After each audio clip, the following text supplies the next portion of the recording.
2005년 8월 22일 홍명보 당시 대한축구협회 이사는 파주 국가대표 트레이닝 센터에서 시작된 KFA 2급 지도자 강습회에 참가했습니다. 홍명보는 지도자 자격증이 없는 상태였는데요. 지도자를 할 생각이었다면 상급 지도자 자격증부터 따야 했습니다. 상급 지도자 자격증을 따면 유소년이나 초등학교 축구교실에서 지도자 생활을 할 수 있었습니다.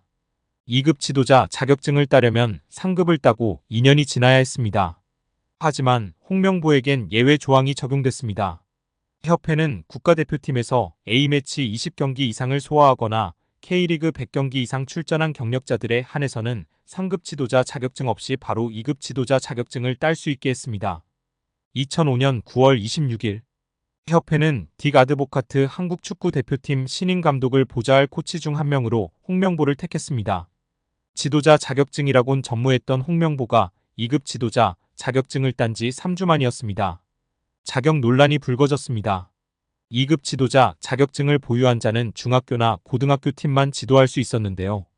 당시 KFA 규정에 따르면 대한축구협회 1급 지도자 자격증이나 아시아축구연맹 A급 지도자 자격증을 취득한 자만 대표팀 지도자로 일할 수 있었습니다. 협회는 당시 지휘권을 갖지 않는 보조 지도자 역할이기 때문에 홍명보 코치의 1급 자격증 취득 여부는 크게 문제될 것이 없다는 입장이었습니다. 지도자 경력이라곤 지도자 수업 3주뿐이었던 홍명보는 국가대표팀 코칭 스태프에 합류한 역사적인 사건이었습니다.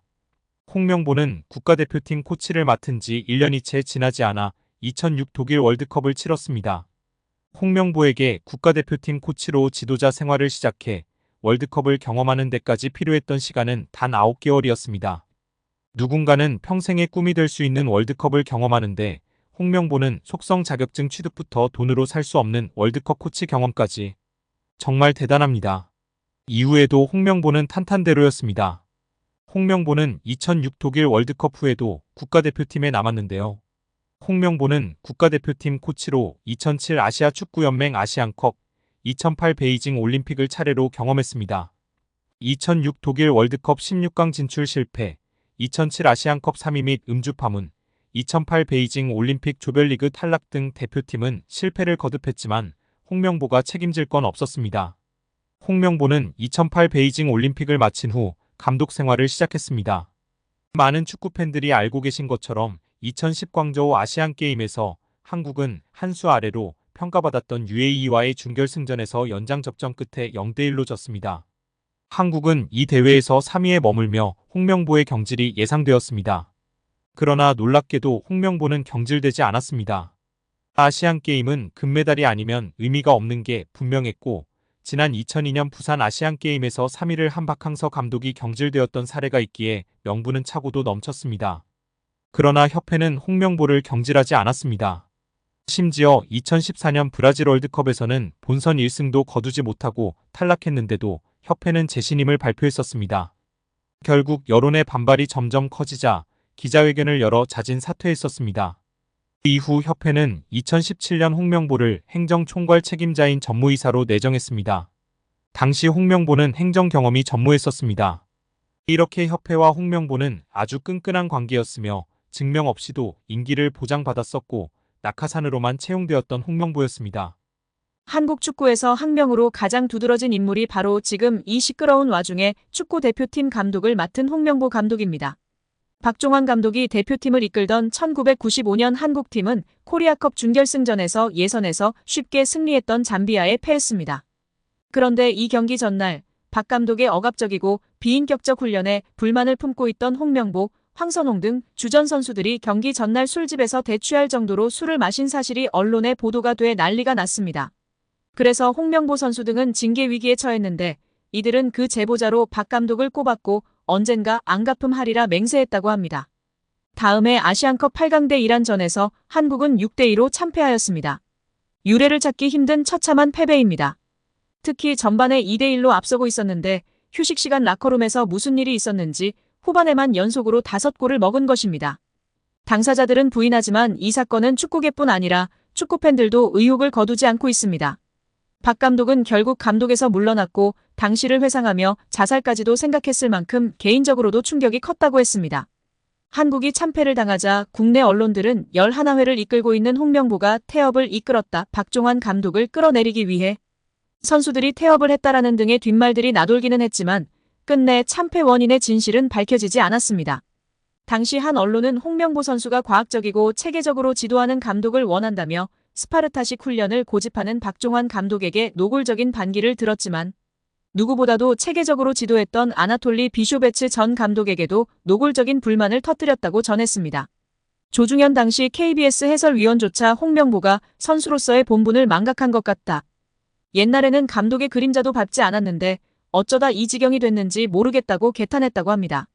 특히 11회라는 국가대표 선수들의 비공식 모임이 축구계에 크게 논란이 된 적이 있다는 이야기도 재조명되고 있는데요. 1995년 황선홍 홍명보 등 11회 멤버들이 당시 박종환 감독에게 항명했다는 의혹이 제기된 바 있습니다. 1993년에 결성된 11회는 당시 전현직 프로선수 및 국가대표 선수 43명으로 구성된 모임입니다.